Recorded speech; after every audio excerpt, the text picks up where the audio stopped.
비수, 정인. 오늘도 전철을 탄다.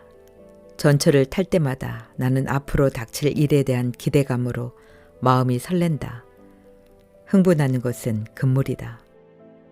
활시위를 놓기 직전의 긴장감과 침착함 속에서 내 앞을 스쳐가는 사람들을 잘 살펴볼 일이다. 그는 맛있는 미끼를 던질 줄 아는 것처럼 한순간에 감쪽같이 사라질 줄도 아니까. 한동안 나는 남천동역과 광안역에 번갈아 가며 내렸다. 아버지는 두 역 중 어디에서 그를 마주쳤는지 정확하게 기억하지 못했다. 바다에 갈 때 아버지는 주로 광안역을 이용했지만 남천동역에서 내려 삼익 아파트 단지를 지나 광안리까지 천천히 걸어가기도 했다는 것이다. 아버지의 일정하지 않은 습관은 기억을 헷갈리게 했고 나까지 혼란스럽고 조바심 나게 만들었다. 남천동역에 있을 때는 그가 꼭 광안역에 내릴 것 같고 광안역에 있으면 그가 남천동역을 이용할 것만 같아 불안했다. 그렇게 보름간을 지내다가 나는 결연히 남천동역에서 그를 기다리기로 했다. 그 역을 낀 동네는 대형 아파트 단지가 밀집해 있고 바다가 가까운 만큼 외지에서 온 사람들이 선호하는 곳이라는 말을 들어서였다. 그나마 다행인 것은 아버지가 그를 마주친 시간만은 또렷하게 기억하고 있다는 것이다. 내가 그를 기다리는 시간은 오후 5시에서 6시 사이. 안타깝게도 아직 그를 만나지는 못했다. 물론 나의 기다림은 좀 무모한 구석이 있다. 하지만 우리가 반드시 만나고야 할 운명이라는 것을 나는 의심치 않는다. 그렇지 않고선 그도 나도 이 도시에 있을 이유가 도대체 없으니까. 사람들은 의식하지 못하겠지만 나는 매일 남천동역의 한 구석에서 오가는 행인들을 가능한 한 빠짐없이 살핀다. 그를 붙잡을 수 있는 절호의 기회를 놓치지 않기 위해서다. 그때를 위해 모자는 꽤 좋은 은폐물이다. 특히 너무 넓거나 좁지 않은 챙은 시선의 높이를 조절하는데 안성맞춤이다. 만약 그런 모자를 장만하지 못했다면 사람들을 훔쳐보는 일이 마냥 쉽지는 않았을 것이다. 사람들은 뜻밖의 낯선 사람의 끈질긴 시선을 못 견뎌 했다. 그자를 찾겠다고 나섰으니 내 눈길이 오죽 집요했을까. 한 번은 어떤 사내가 눈을 부라리며 다가와 멱살을 틀어 쥐기도 했다. 야, 이 자식아, 대체 니 뭐하는 놈이고 뭔데 그딴 눈으로 사람을 째려보노 말이다. 기분 나쁘게. 사내는 당장 나를 들었다 놓을 것 같이 시근덕거렸다. 전혀 예상치 못한 일이어서 무척 놀랐지만 끝까지 시치미를 떼는 수밖에 없었다. 무슨 소리냐고, 그저 좀 두리번 거렸을 뿐이라고. 혹시 기분 나빴다면 너그럽게 이해해 달라고 무조건 머리를 조아렸다. 길길이 날뛰던 다혈질의 사내는 수굿하게 나오는 나를 더 어쩌지 못하고 다음부터 조심하라는 엄포를 놓고는 돌아섰다. 그렇게 예민하게 구는 경우를 제외하고도 정신병자로 취급하여 흘금거리거나 불쾌한 기색으로 한참 노려보는 경우도 있었고 혹시 자기가 아는 사람이냐고 조심스럽게 물어오는 사람도 있었다. 그런 형편이었으니 뭔가 나를 가려줄 만한 도구가 필요했다. 그가 언제 나타날지 알 수 없는데 계속 그런 수모를 당할 수는 없었다. 그때 챙 있는 모자가 생각났다. 당장 모자 가게로 달려가 내게 꼭 필요한 모자를 하나 골랐다. 거금 15,000원이었다. 내 한 달 용돈의 1/3이었다. 옛날 같으면 기분 좋게 샀을 가격의 모자를 고민 끝에 사면서 나는 다시 한번 그를 저주했다. 이래저래 그는 나에게 용서받지 못할 자이다. 모자를 쓰자 과연 더 이상 시비 붙는 사람이 없었다. 나는 필요에 따라 적당히 모자의 챙을 조절한다. 아예 한숨 자고 싶을 땐 깊이 내려 쓰고 상대방을 관찰하고 싶을 때는 고개를 숙이고 눈을 치뜨며 얼굴을 보고 싶을 때는 고개를 반듯하게 하고 챙을 약간 치올린다.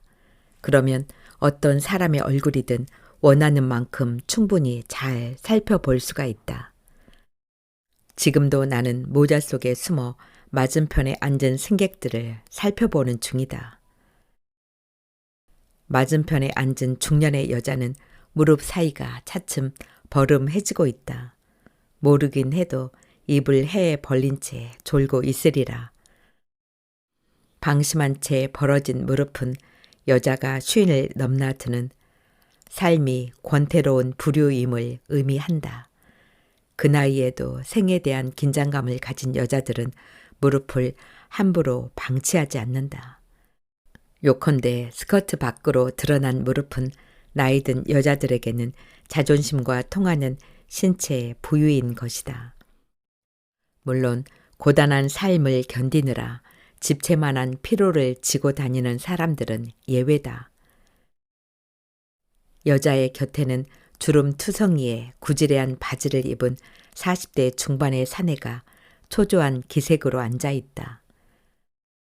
삶이라는 아슬아슬한 외줄 위에서 어지간히 시달린 행색이다.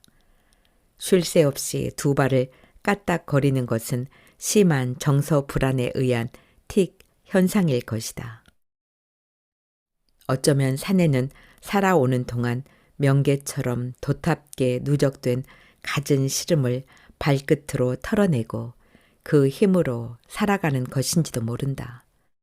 팽창된 고통은 어떤 형식으로든 표출되기 마련이니까. 나 또한 그 때문에 나로선 절박하지만 남보기엔 무모하게 짝이 없는 짓을 하고 있다. 사내를 더 보고 있다가는 나도 함께 발을 떨게 될 것 같아서 눈길을 좀 멀찌감치 보낸다. 아찔한 옷차림을 한 여자애가 냉큼 눈에 들어온다. 배꼽이 보이는 탱크톱 셔츠에 허벅지를 겨우 가린 짧은 스커트를 입고 있다. 오일을 바른 것처럼 매끈하고 윤기 있는 다리를 포개고 앉은 모습이 꽤 요염하다. 입안에 침이 괜다. 역시 또래의 여자애들은 마음을 달뜨게 하는 눈요깃거리다. 나의 눈길은 여자애의 봉긋한 가슴을 훑어내려 허벅지가 드러난 맨살의 깊은 곳에 가 닿는다. 순간 가랑이 사이가 대책 없이 군실거린다. 이따금 주책 없이 구는 젊음을 심호흡으로 겨우 가라앉힌 후 바로 곁에 앉아 연방 여자애를 흘금거리는 남자에게로 눈길을 옮긴다. 남자의 눈길은 여자의 드러난 허벅지를 줄기차게 더듬고 있다. 어린 처녀의 허벅지에 머무는 늙은 남자의 음험한 눈길은 보기에 민망하다. 그러고 보니 모두들 여자애를 흘금거리고 있다. 탐욕스럽거나 못마땅하거나 한심해하는 눈길들이다. 나 또한 시선을 거두긴 했지만 여자의 깊고 흰 살 속에 다다르고 싶은 욕망에 시달린다. 그런 만큼 손에 대한 자괴감이 깊어진다. 나는 무릎 위에 우두커니 놓여있는 오른손을 내려다본다. 검지와 중지가 뭉툭 잘려나간 손은 잘못 만들어진 삼지창 같다. 어디서고 떳떳하게 내밀 수 없는 이질어진 손은 한 인간의 멍에다. 내 손을 본 사람들 중에는 더러 내 얼굴을 살짝 훔쳐보는 치들도 있다. 짧은 순간 그 얼굴에 비치는 연민이나 안쓰러움이 이따금 나를 무참하게 만든다. 그때마다 그를 떠올리지 않을 수가 없다. 그는 아마도 잊히기를 간절히 바랄 것이다. 바라다 못해 기도라도 하는지 모를 일이다. 그러나 어떻게 그를 잊을 수가 있을까? 피범벅이 되어 이물스럽게 나뒹구는 2개의 손가락을 본 순간 그는 내게 도저히 잊을 수 없는 인간이 되고 말았다. 누군가를 잊는다는 것은 그나마 애정이 남아있을 때 가능한 일이다. 그가 아니었다면 모르는 여자애들 앞에서까지 주눅드는 일도 없었을 것이고 무엇보다 어머니가 곁에 있었을 것이며 아버지 또한 바다에나 오가며 무료한 나날을 보내는 사람은 되지 않았을 것이다.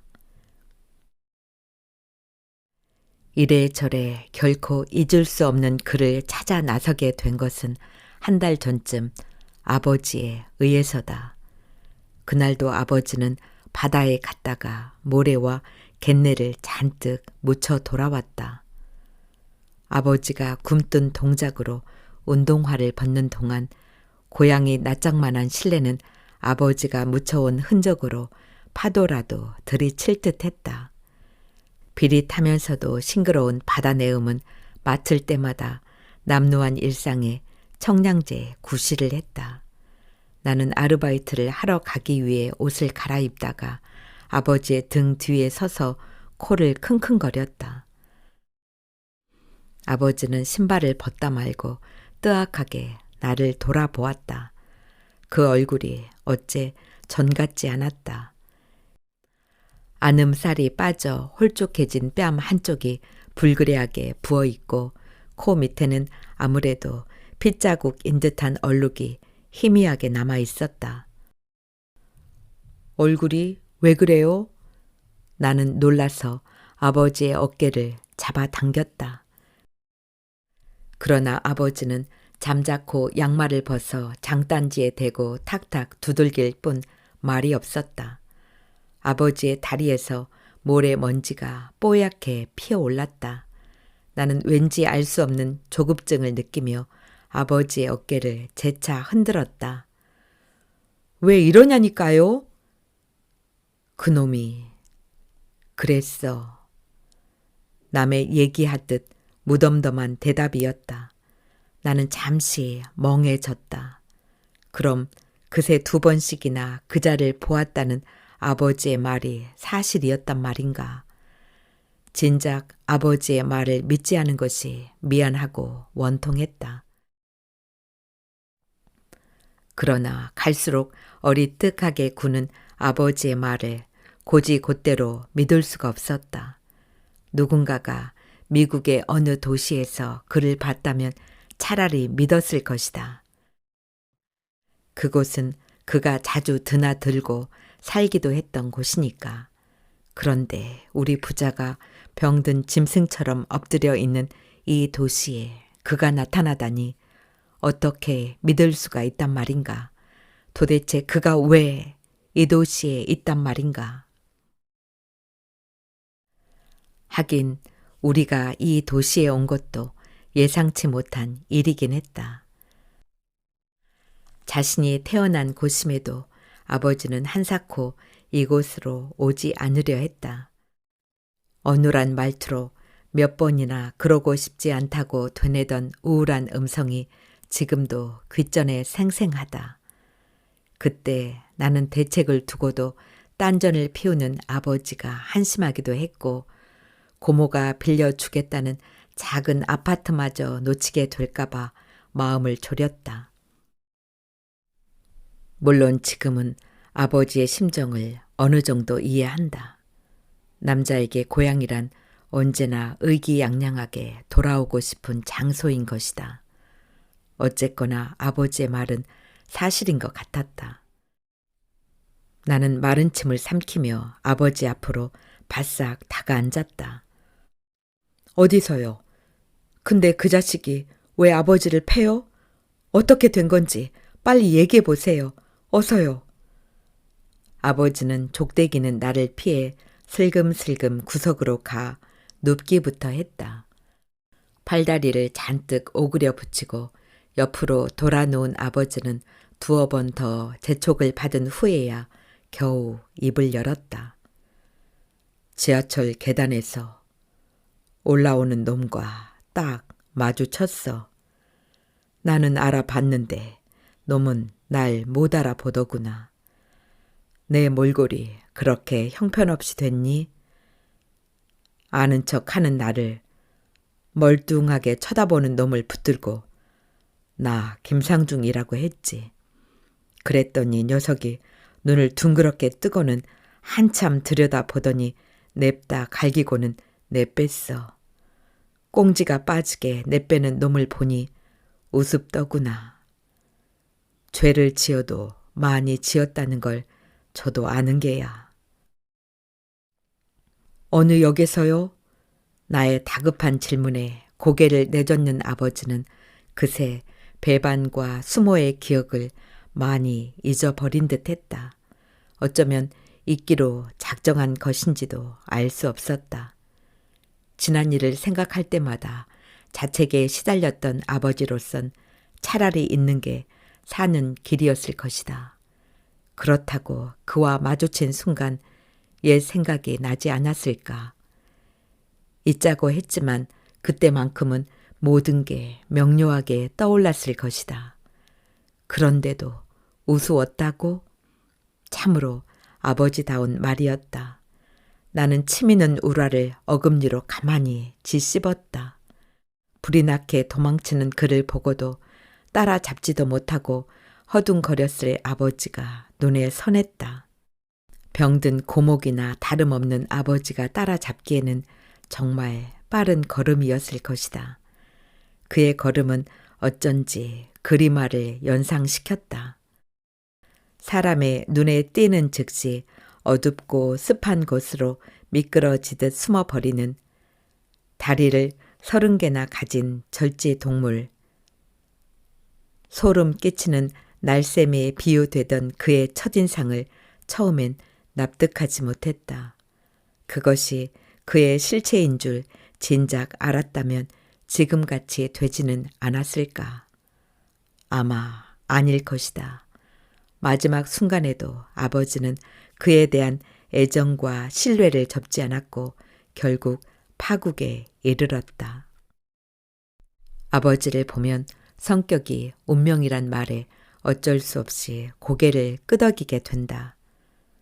한 번 믿으면 의심이라곤 할 줄 모르는 성정에 아버지는 스스로 매몰되어 버렸다. 그는 일찌감치 아버지의 성격을 간파하고는 계획적으로 접근했고 마침내 제 욕심을 채우고는 요요히 사라졌다. 그때까지 아버지는 아무런 조치도 취하지 않았다.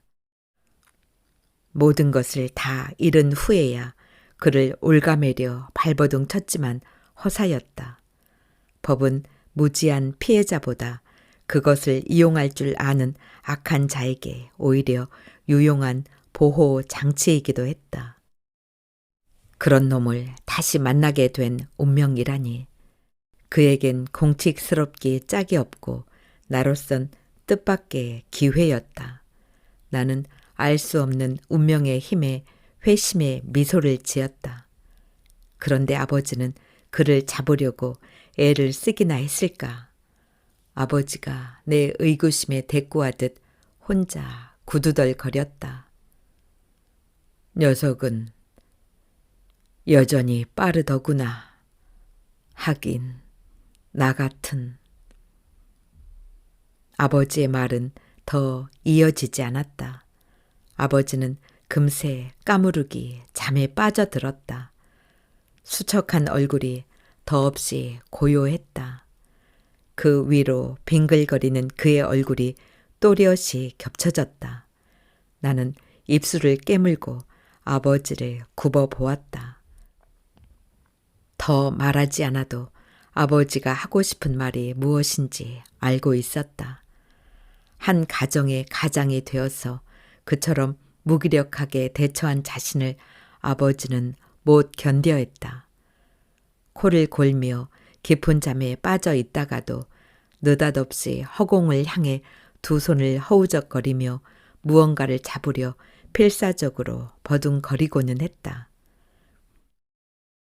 꿈에서조차 편할 수 없는 아버지의 생은 안쓰러웠다. 나는 추비하게 짝이 없는 아버지의 몸 위로 이불을 덮어주고 밖으로 나왔다. 옥외 계단으로 나오자 아파트 옆 공터에서 소리를 낮춘 웃음소리가 간간히 들렸다. 자분거리는 속닥거림에 할 일 없이 귀를 기울인 채 마지막 담배에 불을 붙였다. 바람에 실려 들려오는 낮은 목소리는 지난날에 대한 그리움을 불러일으켰다.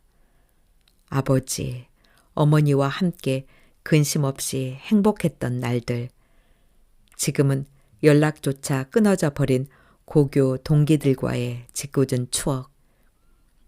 나를 애달게 하던 몇몇 여자애들.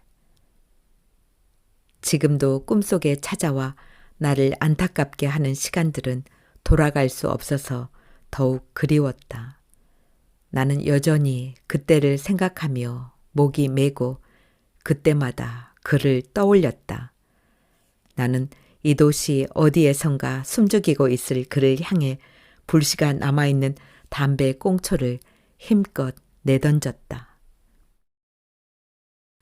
짧고 날카로운 비명 소리에 상념에서 깨어난다. 모자에 챙을 치올려 소리가 난 쪽을 쳐다본다.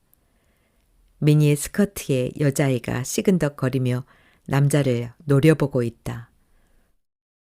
발갛게 상기된 모습이 추행이라도 당한 얼굴이다. 늙은 남자의 홍곤한 눈빛은 여전히 여자의 허벅지에 머물러 있다. 무릎 위에 놓인 남자의 손이 안타깝게 꼼지락거린다. 참다 못해 그 손으로 여자의 허벅지라도 더듬은 모양이다. 승객들이 호기심 어린 눈길로 그들을 지켜보았지만 더 이상 아무 일도 일어나지는 않는다. 나는 여자애를 머리 끝서부터 발끝까지 찬찬히 뜯어본다. 소동이 아니었더라도 얼굴을 확인했을 것이다. 모자를 눌러쓰고 훔쳐본 몸의 느낌을 얼굴에서 확인하는 것이 언젠가부터 버릇이 되었다. 그때마다 인간이란 존재가 겉과 속이 다를 뿐만 아니라 겉모습조차 이중적일 수 있다는 사실에 혐오감을 느낀다. 여자애 역시 몸과 얼굴의 느낌이 일치하지 않는다. 몸에 비해 대생기고 아니한 얼굴. 나는 그 이중성 때문에 공연히 여자애를 경멸한다. 마침 한 승객이 일어선 빈자리로 가서 여자애는 또다시 다리를 꼬고 앉는다. 나는 쓸데없이 여자애를 노려보기까지 한다. 사람들의 시선이 그녀를 따라갔다가 할 일 없이 흩어진다. 곧 남천동 역에 도착한다는 안내 방송이 흘러나온다. 몇 사람이 출구 앞에 섰다. 나도 일어서서 사람들 뒤에 가 선다. 이윽고 전철이 플랫폼에 들어서고 사람들이 우르르 내린다. 제각각 목적지를 향해 가는 발걸음들이 바쁘다. 나의 목적지는 바로 이 정거장. 이제부터 사람들을 가장 많이 잘 살필 수 있는 곳에 앉아 그를 기다려야만 한다. 그를 발견하면 우선 뒤부터 밟을 것이다. 눈치채지 못하게 고양이처럼 발소리를 죽여서. 그를 불러 세우는 것은 지하철에서 해변 시장으로 가는 골목 어디쯤이 될 것이다. 나는 그놈 앞에 얼굴을 바싹 들이밀고 먼저 내가 누군지 알겠느냐고 물어볼 것이다. 여드름 투성이의 고등학생을 기억할 뿐인 그가 나를 알아보는 데는 시간이 얼마나 걸릴까. 마침내 나를 알아본 순간 그는 과연 어떤 표정을 지을까. 그때 그가 하는 행동에 따라 비수는 쓸 수도 안 쓸 수도 있다. 자리에 앉아 시계를 확인하니 다른 날보다 좀 이른 시간이다. 혹시라도 그를 알아보지 못할까봐 나는 다시 한번 그의 모습을 되새겨 본다. 선량하고 지적인 이미지에 훤칠한 키와 알맞게 웨이브 진 곱슬머리. 50대 후반의 나이라곤 믿어지지 않을 만큼 경쾌한 몸짓과 말투를 구사하는 남자. 어느 날 갑자기 그는 바람에 날아온 홀씨처럼 우리의 삶에 끼어들었다. 나이가 드니 고국이 그립더라며 동문회에 나타난 그는 내해 선배인 아버지에게 접근했다. 아버지는 그때 막 명예퇴직을 해서 한꺼번에 주게 된 퇴직금을 어떻게 하면 잘 굴릴 수 있을까 고민하던 중이었다. 그는 오랫동안 외국에서 사업한 경험과 박식함을 은근슬쩍 자랑하며 다양한 사업 계획을 아버지 앞에 늘어놓았다. 사람을 좋아하여 누구에게나 호의적인 아버지는 학창 시절부터 자신을 흠모했다는 그와 금세 호영호재하는 사이가 되었다. 나는 아버지의 뜻에 따라 그를 작은 아버지라 불렀고 그는 우리 집을 제 집처럼 드나들며 한 식구처럼 굴었다. 그자에 대해 수상한 소문이 돌기 시작한 것은 한참 후였다. 그가 펼쳐 보이는 사업 비전들은 모두 허위이며 한국에 지사를 설립하기 위해 귀국했다는 말도 거짓이라 했다. 요컨대 그는 작정하고 덤비는 전문 사기꾼이라는 것이었다. 아버지는 그 말을 허투루라도 믿지 않았다. 오히려 출중한 사람은 어디서나 음해에 시달리기 마련이라며 그를 두둔했고 술에 취해 신세 타령을 하는 그를 위로하기까지 했다. 아버지는 그때 인간이 그처럼 완벽하게 선량하고 신뢰 깊은 얼굴을 꾸밀 수 없다고 생각했던 것 같다. 평생 정직하고 성실하게만 살아온 아버지는 세상 사람들을 자신의 기준으로 생각하는 버릇이 있었고 더욱이 그가 자신을 속이리라고는 꿈에도 생각지 않았을 것이다. 그게 아니라면 지독하게 운이 나빴다고 해야 할까. 여하간 아버지는 순진한 믿음으로 평생 일군 모든 것을 그에게 스스로 헌납한 꼴이 되고 말았다. 그게 끝이었다면 그와의 악연은 세월이 흐르면서 조금씩 잊힐 수도 있었을 것이다. 나 또한 내 아버지의 아들이라 이렇게까지 모진 놈은 될 수가 없었을 테니까. 그런데 그는 우리를 막다른 골목에 몰아넣고 마지막 순간까지 철저히 짓밟음으로써 결코 잊을 수 없는 사람이 되고 말았다. 잊지 못하는 정도가 아니라 응징에도 마땅한 인간이 되어버렸다. 그 밤이 생각난다.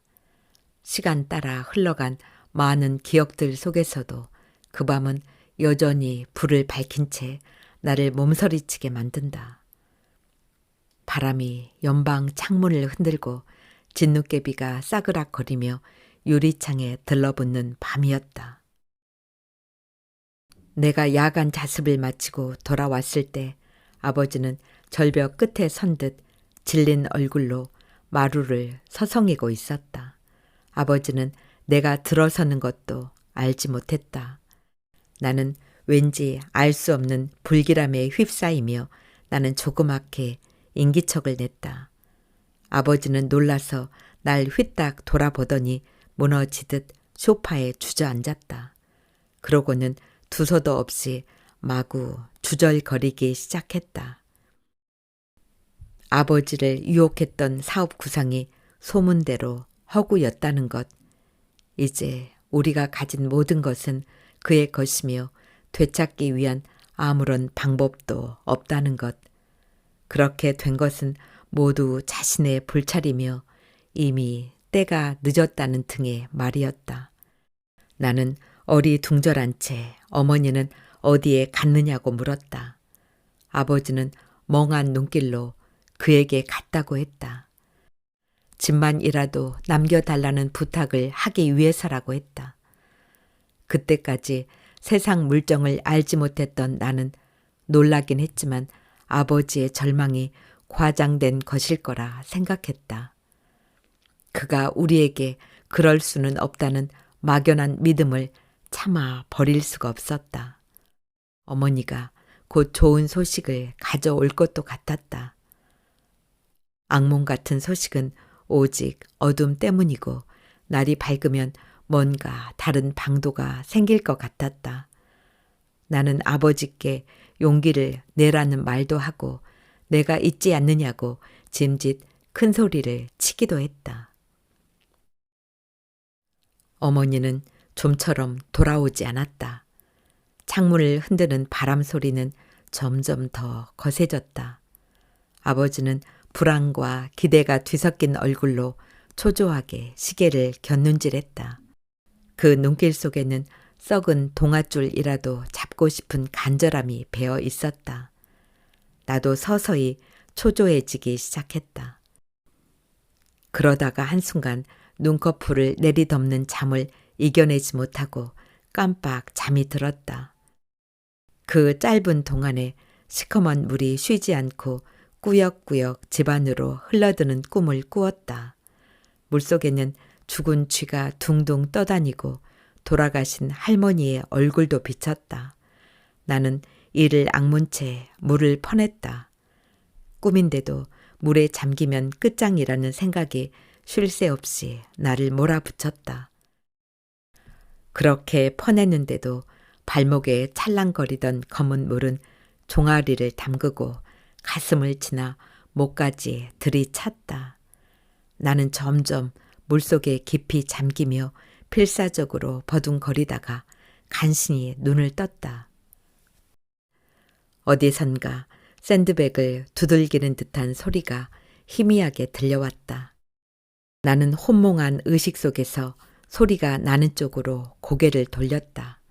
놀랍게도 아버지가 어머니를 구석으로 몰아놓고 마구 짓밟고 있었다. 어머니는 머리를 감싸쥔 채 죽은 듯이 아버지의 발 아래에 엎드려 있었다.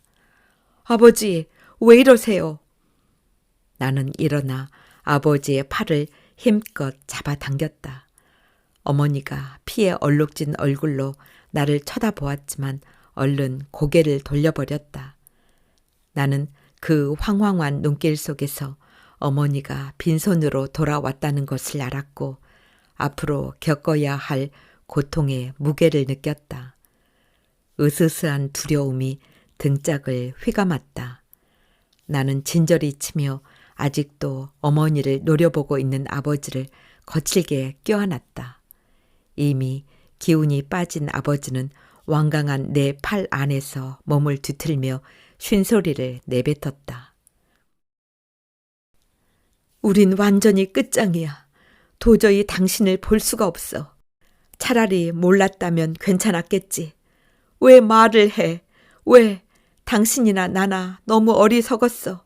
지금까지 사람을 너무 믿고 살아왔던 거야. 세상에 믿지 못할 게 사람인 줄도 모르고 이 짐승만도 못한 놈을 이 새끼를 어떻게 해야. 아버지는 말을 하다 말고 밑동이 잘린 나무 등걸처럼 맥없이 쓰러졌다. 아버지의 입에서 거품이 꾸역꾸역 밀려나왔다. 어머니가 비명을 지르며 허둥지둥 바늘을 찾아 아버지의 인중을 찔렀다. 그 와중에도 어머니는 한사코 나와 눈길을 마주치지 않았다. 이상하다는 생각이 잠시 들기도 했지만 금세 잊어버렸다. 그것이 지금도 후회스럽다.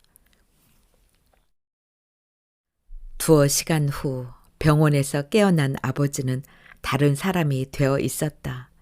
말투는 어눌했고 시선은 불안정했다. 그럼에도 아버지는 한사코 어머니를 돌아보지 않았다. 그때까지 아버지가 깨어나길 손꼽아 기다리던 어머니는 기어이 울음을 터뜨렸다. 어머니가 병원 옥상에서 투신한 것은 이틀 후였다. 어머니는 자신의 죽음에 대해 한마디 해명도 변명도 남기지 않았다. 나는 어머니의 일그러진 시신이 수습되는 것을 지켜보면서 터져 나오려는 울음을 악착같이 삼켰다. 하나밖에 없는 아들에게조차 말없이 가버린 어머니가 너무나 야속해서 울기조차 억울했던 것이다. 어머니의 죽음을 해명해 준 사람은 결국 아버지였다. 한 줌 가루로 남은 어머니를 납골당에 안치하고 온 날 아버지는 병상에 누운 채 오래도록 흐느꼈다. 아비가 옹졸해서 내 엄마를 죽이고 말았구나. 죽어야 할 놈은 난데 나란 인간은 어째서 항상 이리 뒤늦게 후회를 하는 것이냐. 그날 그놈에게 가서 폭력 때문인 줄 알면서도 아내까지 보내줘 고맙다는 놈의 메시지에 정신을 잃고 그만 내 엄마를 그렇게. 정작 죽어야 할 사람은 나인걸. 아버지의 말이 무슨 뜻인지 깨닫는 데는 그다지 오래 걸리지 않았다. 난 이미 그자의 잔혹함을 알고 있었다. 그의 야비한 웃음소리가 고막을 때렸다. 온몸의 털이 길길이 일어섰다. 나는 그에게 격렬한 증오와 분노를 느꼈다.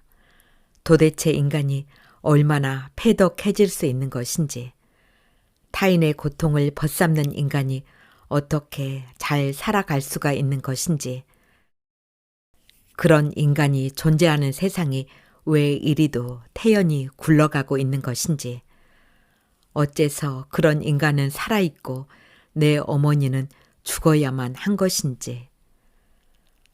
한꺼번에 밀려든 의문 속에서 나는 욕지기를 느꼈다. 나는 위선에 뒤덮인 그의 얼굴을 가슴 깊이 아로새겼다. 세상을 겪기도 전에 핏빛 같은 증오심으로 물들고 만 가슴 속에서 그는 날 비웃고 있었다. 가눌 길 없는 분노와 증오심은 시간이 흐르면서 더욱 뜨겁고 단단해졌다. 그것은 언제 어떻게 터질지 알 수 없는 휴화산 같았다. 최초엔 그를 향한 것이었지만 나중엔 그를 닮은 수많은 인간을 향한 것이었다.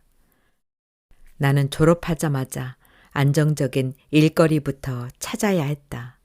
언제까지나 고모에게 의지할 수는 없었다. 태풍이 휩쓸고 간 폐허에 혼자 살아남은 소년처럼 강인해져야만 하는 게 내 운명이었다. 그러나 고등학교를 갓 졸업하고 특기도 없는 내가 할 수 있는 일은 거의 없었다. 업종을 불문하고 좀처럼 웃지 못하는 나 같은 놈을 받아들이는 데는 없었다. 나는 고민 끝에 플라스틱 사출 공장에 들어갔다. 위험 수당이 있어 월급이 많기도 했지만 갑자기 휘몰아친 운명의 폭풍 앞에서 스스로 단련되지 않고는 살아갈 수가 없었다. 나는 어떻게든 살아남아야만 했다. 일은 좀처럼 손에 익지 않았다. 나는 날마다 작업 반장의 채근에 시달렸다. 그날도 다른 라인보다 뒤처진 작업량에 질책당한 후 정신없이 완성된 물건을 빼내고 있었다. 벼랑간 날카롭고 섬뜩한 통증이 오른손을 강타했다. 눈앞이 아찔했다. 멈춰 있어야 할 기계가 요란한 소리를 내며 돌아가고 있었다.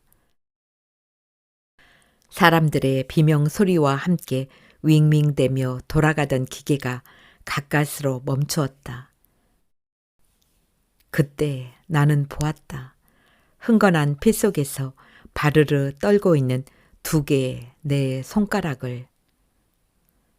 나는 갑자기 허우룩해져 버린 손을 멍하니 내려다 보았다.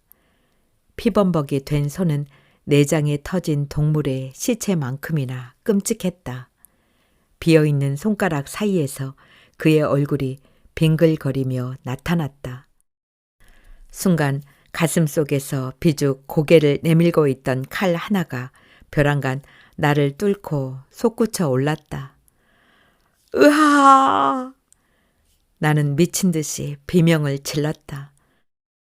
그자가 아니었다면 이런 일이 없었을 것을, 삶은 그런대로 안락하고 구순했을 것을, 단란했던 삶을 송두리째 뒤흔들어 놓고 감쪽같이 사라져버린 그를 용서치 않으리라. 그를 향한 분노는 망가진 손보다 더욱 처절하게 나를 풀무질했다. 나는 사라진 내 손가락 자리에 그자의 무덤을 만들었다. 상처가 아물 무렵 기어이 나는 짧고 날카로운 칼 한 자루와 숫돌을 사고 말았다. 분노가 신혈처럼 몸속을 누비고 다녀 견딜 수가 없었다. 나는 틈만 나면 욕실에 숨어 앉아 이를 응등그려 물고 칼을 갈았다. 그것은 나를 위로하기 위한 하나의 의식이었다. 길고 뾰족한 칼은 갈면 갈수록 더욱 푸른 빛을 띄었다. 숫돌에 닿는 칼의 소리가 명징해지는 만큼 나의 증오심은 더욱 나를 세웠다. 마침내 칼날이 충분히 날카로워졌을 때 나는 벼린 칼끝으로 살그머니 팔뚝을 그어 보았다. 소스라칠 만큼 빨리 한 개의 가느다란 선이 나타났다. 그것은 곧 실지렁이처럼 빨갛게 꿈틀거리다가 핏방울이 되어 뚝뚝 떨어졌다. 희끄무레한 욕실 바닥에 점점이 떨어지는 붉은 피를 보자 솟아오를 듯한 상쾌함에 몸이 부르르 떨렸다. 미치도록 그가 그리웠다. 이 세상 누구보다 정직하고 신뢰 깊은 얼굴로 더없이 악랄하고 가증스러운 짓을 한 그놈을 끌어안고 점이듯 칼 끝을 넣으며 마음껏 웃어주고 싶었다. 나는 언젠가 그날이 오리란 예감을 한시도 놓지 않았다. 그 후 칼은 종종 내 품에 숨어서 도처에 널린 사악한 표적들을 향해 사리로 몸을 번뜩였다. 굉음을 울리며 전철이 들어온다. 오늘도 그를 만나지 못하고 말 것인가. 지치기 전에 만나기를 바라지만 그는 좀처럼 모습을 드러내지 않는다. 그동안 나의 일거리는 반으로 줄었다. 더 오래 계속되었다간 그마저 해고당할 수도 있다. 한번 일자리를 잃고 나면 온전치 못한 손 때문에 다음 일자리를 구하기까지 시간이 오래 걸린다. 나는 서서히 조바심이 났다. 그를 만나지 못하고 돌아설 때마다 허탈했다. 애당초 아버지의 흐릿한 기억을 믿고 나선 것이 어리석었는지도 알 수 없다. 하지만 나는 그를 꼭 만나야만 했다. 그가 저지른 일이 몇 사람의 인생을 얼마나 철저하게 망가뜨렸는지 말해주지 않을 바에야 그를 기억하고 있을 이유가 없었다. 어머니는 종종 말했다. 알고 지은 죄는 반성할 기회라도 있지만 모르고 지은 죄는 반성조차 할 수 없는 거라고. 그러니 그도 자신이 지은 죄를 알고 반성할 기회를 가져야만 하지 않겠는가. 그러고 보면 나는 그를 위해 칼을 품은 셈이다. 전철의 출입문이 열리고 사람들이 무리지어 내린다. 시간은 이미 6시를 지나 있다. 나는 마지막이란 생각으로 내 앞을 지나가는 사람들을 하나하나 놓치지 않고 살펴본다. 드디어 그를 발견하고 눈이 마주친 것은 극히 짧은 순간이다. 당연히 그는 날 알아보지 못했고 나는 단숨에 그를 알아보았다. 순간 전신의 핏줄이 깨춤을 추며 한꺼번에 부풀어 올랐다. 갑자기 머리가 띵해진다. 나는 관자 놀이를 누르며 재빨리 사람들 속에 섞여 그의 뒤를 따른다. 절호의 기회는 너무 흥분하거나 지치지 않은 아주 적절할 때 찾아온 셈이다. 전철역에서 아파트 단지로 가는 길은 생각보다 붐빈다. 그는 해변 시장 쪽을 향한 골목길로 접어들었다. 그는 여전히 성실하고 선량한 모습을 하고 있다. 얼굴은 사람이 살아온 세월의 흔적이라는데 우리를 망가뜨려 놓고도 그는 옛모습 그대로다. 변한 것이라곤 흰 머리카락이 좀 늘어난 정도지만 그 때문에 그는 오히려 중후하고 품이 있어 보인다. 나는 아버지를 떠올린다. 초점 없는 눈길을 하고 두 팔을 원숭이처럼 늘어뜨린 채 바다에나 오가며 하루를 소일하는 모습은 가엾기 그지없다. 이따금 치뜨는 아버지의 눈 속에는 지난날에 대한 회한이 바위처럼 굳어있다. 나는 그의 뒤통수를 뚫어져라 노려본다. 그는 벌써 저만치 앞서서 30개의 발뿐만 아니라 눈에 보이지 않는 무수한 발들에 무등 태워진 것처럼 빠르게 걷고 있다. 나는 그와 일정한 거리를 두고 걸음을 재촉한다. 골목 어디 적당한 구석에서 그를 불러 세워야 할 것이다. 바다가 지척에 있는 골목에는 갯내가 섞인 바람이 서성대고 있다. 아버지가 곧잘 묻혀오던 냄새다. 아버지의 몸에서 희미하게 풍기는 바다 내음을 맡을 때마다 언젠가 아버지와 둘이 바닷가 모래사장에 앉아 술잔을 나누고 싶었다. 하지만 지금까지 하루하루 생계에 허덕였을 뿐이다. 이게 모두 저놈 때문이다. 나는 걸음을 더욱 제게 놀린다. 그런데 앞서가던 그가 갑자기 걸음을 늦추더니 휴대전화를 꺼내든다. 그는 내 아버지에게 그랬듯 친절하고 신뢰 깊은 목소리로 어디 있는지 알 수 없는 땅에 대한 비전을 구구절절히 늘어놓는다. 누구라도 유혹을 느낄 수밖에 없는 전망을 늘어놓는 그는 여전히 달변이다. 상대방이 드디어 그의 말을 믿어주는 것인지 그가 기분 좋게 너털 웃음을 터뜨린다. 벼랑간 진저리가 쳐진다. 통화에 몰두한 그의 뒷덜미를 잡아채고 싶은 욕망이 거칠게 나를 몰아세운다. 하지만 어느 때보다 침착할 일이다. 완전한 승리를 위해 마지막 일격을 아껴야 한다. 지금은 어느 때보다 냉정해져야 한다. 이 일의 시작은 그였지만 결말은 내가 짓고야 말 것이다. 나는 그와 얼마간의 거리를 두고 벽에 기대 선 채 잠시 상념에 잠긴다. 그 같은 인간을 몰라본 게 아버지의 실수만은 아니라고 나는 생각한다. 그를 만나면 누구라도 처음부터 의심하지는 못할 것이다. 그는 상대방의 마음을 사로잡는 기술을 타고난 사람이다. 한 번 마음을 빼앗기고 난 뒤엔 비록 악마의 자식이라도 믿고 싶은 게 인간의 속성인지 아버지는 누구의 충고도 듣지 않고 마지막까지 그를 신뢰했다.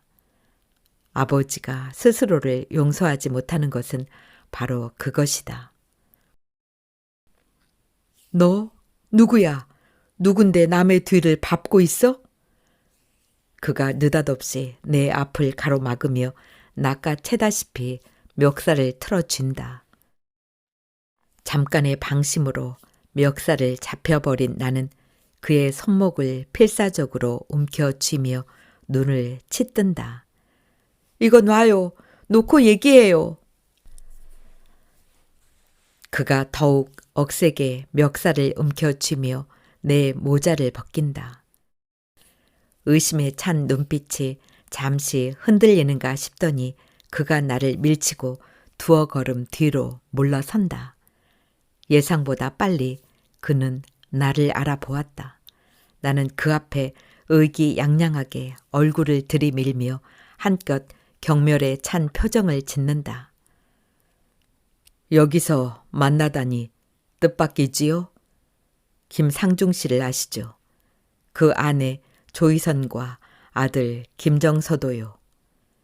내가 미처 말을 끝내기도 전에 그가 안색을 바꾸더니 내 손을 덥석 잡는다. 어느새 그는 오랫동안 만나지 못한 조카라도 만난 듯한 얼굴을 하고 있다.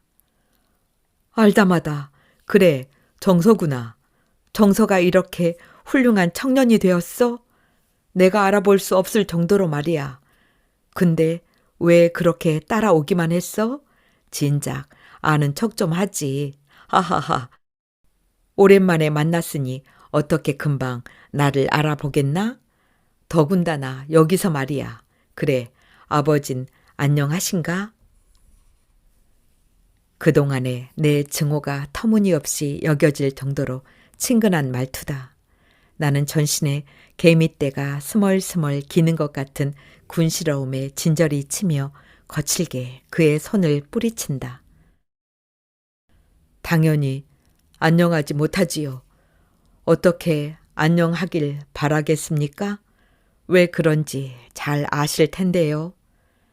나는 목소리를 낮게 깔며 싸늘하게 내뱉는다. 그는 무슨 소리를 하는 거냐고 뭔가 오해가 있는 모양이라며 짐짓 안타까운 표정을 짓는다. 서슴없이 거짓말을 늘어놓는 저 입속에 칼을 깊숙이 꽂고 싶은 갈망을 억누를 수가 없다. 하지만 아직은 아니다.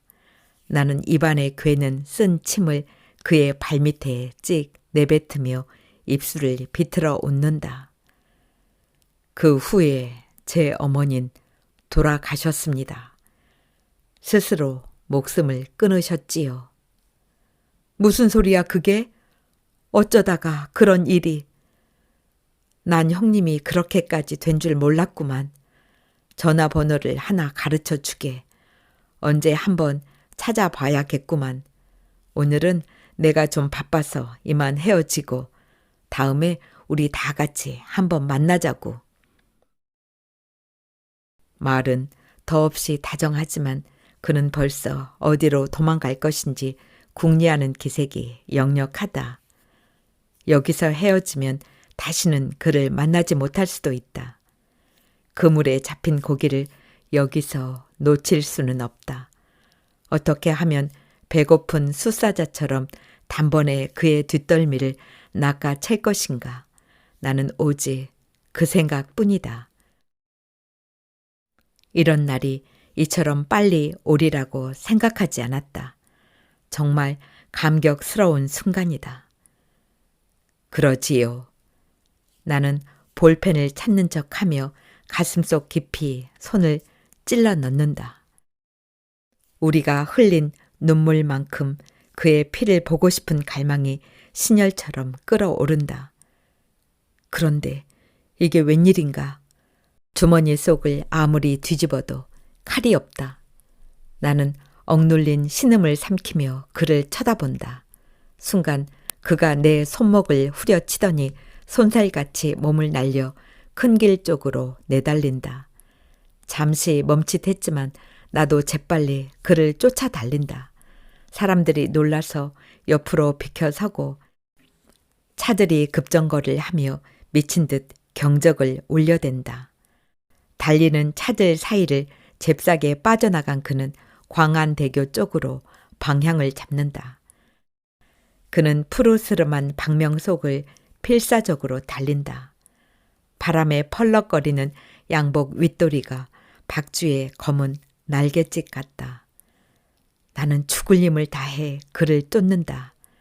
그런데 어째선지 아무리 달려도 그와 나의 거리는 점점 멀어지기만 한다. 나는 결국 그를 따라잡지 못하고 가슴이 터질 듯한 통증을 악물며 멈추고야 만다. 그를 놓쳐버린 분함에 눈물이 비죽 솟는다. 나는 울지 않으려 넘실거리는 검푸른 물결을 굽어본다. 먼 바다에 세일을 펼친 요트 한 척이 떠있다. 나를 조롱하는 그의 얼굴이 물 위에 둥둥 떠다닌다. 그 위로 아버지의 우물한 얼굴이 겹치고 일그러진 어머니의 모습이 자맥질한다. 나는 그를 놓쳐버린 나의 부주의함을 용서할 수 없어 입술을 꽉 깨문다. 누군가 나의 실패에 조종을 울리듯 경적을 길게 울리며 지나간다. 어둠이 내려앉은 거리에 돋아나기 시작한 불빛이 점점 화려해진다. 나는 무심히 쏟아지는 불빛을 피해 어두운 골목길을 더듬어 집으로 돌아온다. 한심하게도 자꾸만 비죽거리는 눈물을 닦은 소매뿌리가 촉촉하다. 마침내 집 앞에 이르렀지만 아버지와 내가 사는 집에는 불이 꺼져 있다. 오늘은 아버지가 밥하는 것을 잊고 단잠에 깊이 빠진 모양이다. 내가 귀가할 때면 아버지는 언제나 구부정한 모습으로 부엌에서 밥을 짓고 있었다. 어머니를 일찍 보낸 죄책감 때문인지 아버지는 온전치 못한 몸으로라도 날 돕기 위해 항상 애를 썼다. 나는 그 모습을 보면서 더욱 그자를 생각하고 칼날을 벼렸다. 그런데 다 잡은 그를 놓쳐버리다니. 옷깃을 펄럭이며 도망치던 그의 뒷모습이 눈앞에 어른거린다. 그것을 잊지 못하는 이상 나는 결코 나 자신을 용서할 수 없을 것이다. 현관문을 열자 물속같이 어두운 고요함 속에서 비릿한 갯내가 풍겨온다. 나는 이맛살을 찡그리며 아침에 두고 온 칼을 찾아 살금살금 화장실로 향하다가 흠칫한다. 웬일인지 화장실에 불이 켜져 있다. 나는 심상치 않은 예감에 화장실 문을 아주 조심스럽게 연다. 뜻밖의 아버지가 어깨를 늘어뜨리고 우두커니 서 있다. 아버지, 여기서 뭐 하세요? 나는 가능한 한 차분한 목소리로 아버지를 부른다. 그러나 아버지는 두어 번 더 부른 후에야 겨우 돌아섰다. 놀랍게도 아버지의 손에는 칼이 들려있다. 칼날은 불빛 아래서 창백한 빛을 번뜩인다. 아버지의 얼굴이 그 빛을 받아 푸르스름하다. 뺨에는 눈물 자국이 남아 있었다. 나는 속으로 비명을 삼키며 아버지 앞으로 한 발짝 다가섰다. 이 칼, 그놈 때문이냐? 아버지가 나를 쏘아본다. 말투는 어눌하지만 서리빨 같은 분노가 서려 있다. 나는 두려움을 느끼며 아버지에게 손을 내민다. 이리 주세요. 그거 아버지와는 상관없어요. 내가 상관없다고? 아버지는 내게서 눈을 떼지 않은 채 정말 그런 거냐고 항변하듯 천천히 목에 칼을 겨눈다. 안 돼요, 아버지. 나는 놀라서 아버지를 외쳐 부른다. 이래도 상관이 없어? 아버지가 칼 끝을 목에 겨눈 채 더없이 슬픈 눈길로 나를 쳐다본다. 그 눈에 눈물이 조용히 넘쳐 흐른다. 나는 비로소 가슴 속으로 우겨 넣었던 울음을 토하며 아버지 앞에 무릎을 꿇는다.